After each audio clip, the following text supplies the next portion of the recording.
2 दिवस झाले पावसाचं वातावरण होत होतं, पण आज हजेरी लावली बिचाऱ्याने आणि भर उन्हाळ्यामध्ये पाऊस पडला. पहिल्यांदा पाऊस पडला की मातीचा किती छान सुगंध सुटतो ना, अगदी महागड्या परफ्यूमलाही मागे पाडेन असा. पाऊस पडून गेला की वातावरणच चेंज होऊन जातं. खूप सारं फ्रेश वाटत होतं. विजांचाही गडगडाट होत होता त्यात. खूप जड होतोय का? ठेव मग खाली. कशाला उचलला? मी बोलली का तुला उचल?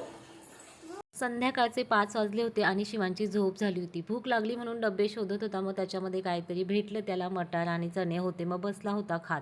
आणि माहीत नाही का, पण आज सकाळपासूनच खूप कंटाळा आला होता. त्यामुळे माझे कपडे तसेच राहिले होते धुवायचे. मग मी 5 वाजता धुतले आणि आज नेमका पाऊस आला. म्हटलं वाळायचे पण नाही आता. मग मशीनमध्ये टाकले.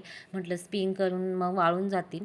आळस हा माणसाचा सगळ्यात मोठा शत्रू आहे हे म्हणतात, ते काही खोटं नाही. गव्हाचं पीठ संपलं होतं, दळण करायचं होतं, पण कंटाळा आल्यामुळे मी तेही तसंच राहून दिलं.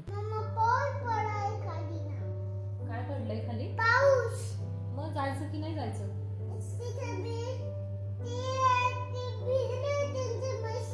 कोणाची? काकांची मशीन भिजलीये? अरे बापरे, मग आता? शिवांच्या चालू होत्या छान गप्पा. त्याच्यामुळे वेळ कसा जातो कळत नाही. मग चहा ठेवला आणि डब्बा पाहिला साखरेचा तर रिकामा. दुसऱ्या डब्यात भेटली चहापुरती साखर. आणि मग पावसामुळे बाहेर लाईट पण गेली होती. फ्रीज उघडला खरा, पण दूध संपलं हे तेव्हा लक्षात आलं. सकाळी आणेल म्हटलं आणि तसंच राहून गेलं. शिवांशला लागतं दूध, पण केला ना कंटाळा. आळस हो शेवटी काय. आणि शिवांश उठला की चालूच होतो उद्योग करायला. ही मटारची पिशवी पाण्यामध्ये टाकली. मग थोडेसे कढईमध्ये टाकून भाजून घेतले मटार. चहा झाला होता. मग त्यासोबत थोडेसे टोस्ट घेतले खायला आणि टीव्ही लावला. तर रिमोटचे सेल संपले होते. 2-3 वेळा आपटवून पाहिलं आपल्या जुन्या टेक्निकनुसार, पण काय उपयोग झालाच नाही. मग सेलच चेंज केले. म्हटलं आज काय सगळं संपण्याचाच दिवस आहे वाटतं. आणि शिवांश पण बसला काळ्या चहासोबत टोस्ट खायला. मी त्याला चहा देणं खूप जास्ती टाळते, पण एखाद्या वेळेस तो हट्ट करतोच.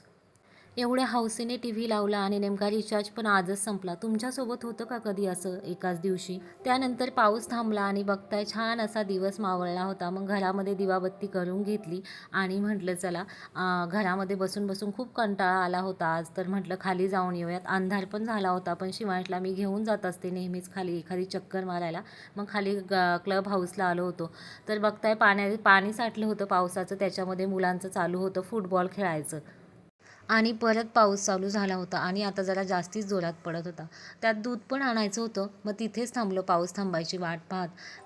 म्हटलं आज पाऊस माझी मजा घेतोय वाटतं, पण माझा शिवांशच पावसाची मजा घेत होता. पहिल्यांदा पाऊस काय आहे हे तो स्वतः अनुभवत होता आणि हा त्याच्या आठवणीतला पहिला पाऊस. त्यामुळे खूप जास्ती एन्जॉय करत होता तो.